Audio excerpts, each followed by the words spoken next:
कैसे हुआ नारियल का जन्म। हिंदू धर्म में नारियल का विशेष महत्व है। पूजा अनुष्ठान और हर शुभ और मंगल कार्य के आरंभ में नारियल फोड़ा जाता है। यह क्रिया वर्षों से चली आ रही है। क्या आप जानते हैं कि नारियल के जन्म के पीछे एक बड़ी ही रोचक कथा है। यह ऋषि विश्वामित्र से जुड़ी हुई है। आइए जानते हैं नारियल का जन्म पौराणिक कथा। नारियल के जन्म की कहानी प्रतापी राजा सत्यव्रत से जुड़ी हुई है।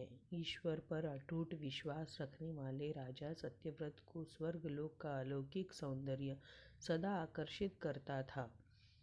वर्षों से पृथ्वीलोक से स्वर्गलोक जाने की कामना उनके हृदय में दबी हुई थी, किंतु ज्ञान के अभाव में वे उसे यथार्थ रूप में परिणित नहीं कर पा रहे थे।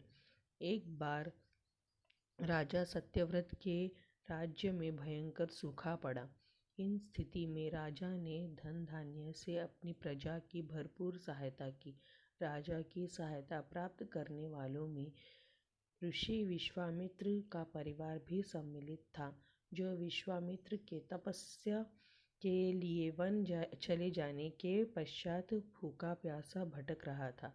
जब विश्वामित्र तपस्या से वापस आए तब राजा सत्यव्रत की भूरी भूरी प्रशंसा करते हुए उनकी पत्नी ने उन्हें बताया कि कैसे उनकी अनुपस्थिति में उपजी विषम परिस्थितियों में राजा सत्यव्रत ने उनके परिवार की सहायता की।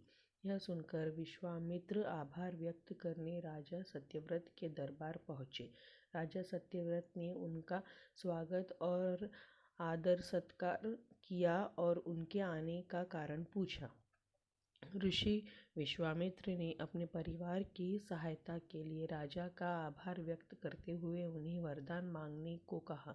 राजा सत्यव्रत ने अपने हृदय में दबी स्वर्ग जाने की कामना का वर्णन कर ऋषि विश्वामित्र से निवेदन किया कि यदि उन्हें वरदान देना ही है तो वरदान स्वरूप उन्हें स्वर्ग जाने का मार्ग बता दें।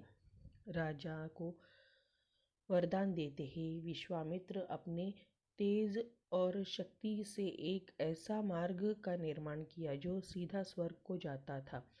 सत्यव्रत उस मार्ग से स्वर्ग के द्वार तक पहुंच गए, किंतु जैसे ही उन्होंने स्वर्ग के भीतर प्रवेश किया, देवराज इंद्र ने उन्हें धक्का दे दिया। सत्यव्रत पृथ्वी पर आ गिरे। उन्होंने देवराज इंद्र की दुष्टता का वर्णन जब विश्वामित्र से किया तो वे अत्यंत क्रोधित हुए और देवताओं के पास पहुँचे। देवतागण विश्वामित्र का बहुत सम्मान करते थे, किंतु किसी मनुष्य को स्वर्गलोक में प्रवेश देने वे तैयार नहीं थे। अंततः इस समस्या का एक हल निकाला गया। ऋषि विश्वामित्र ने पृथ्वीलोक और स्वर्गलोक के मध्य एक स्वर्ग लोक का निर्माण करवाया, जो राजा सत्यव्रत के लिए था। देवताओं को इसमें कोई आपत्ति नहीं थी। राजा सत्यव्रत भी प्रसन्न थे, किंतु नए स्वर्गलोक के संबंध में ऋषि विश्वामित्र चिंतित थे। उन्हें डर था कि कहीं तेज हवा के झोंके से उनका बनाया स्वर्गलोक डगमगा न जाए। ऐसे में राजा सत्यव्रत पुनः पृथ्वी पर गिर पड़ेंगे। इस समस्या का निदान करते हुए उन्होंने नवीन स्वर्गलोक को सहारा देने पृथ्वीलोक से नवीन स्वर्गलोक तक एक मजबूत खंभे का निर्माण किया। माना जाता है कि इस खंभे का तना बाद में एक पेड़ में परिवर्तित हो गया और राजा सत्यव्रत का सिर इसका फल बन गया। इस पेड़ को ही नारियल का पेड़ और राजा के सिर को नारियल का फल माना जाता है।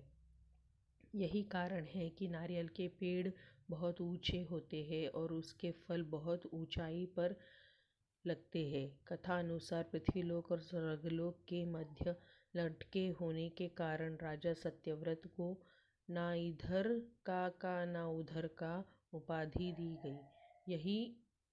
यह थी नारियल के जन्म की रोचक कथा। नारियल बर्थ स्टोरी इन हिंदी। दोस्तों, आपको यह हमारी रोचक मैथोलॉजिकल कथा कैसी लगी? अगर अच्छी लगी हो तो लाइक करें और इसी तरह की कहानियों के लिए चैनल को सब्सक्राइब करें। धन्यवाद।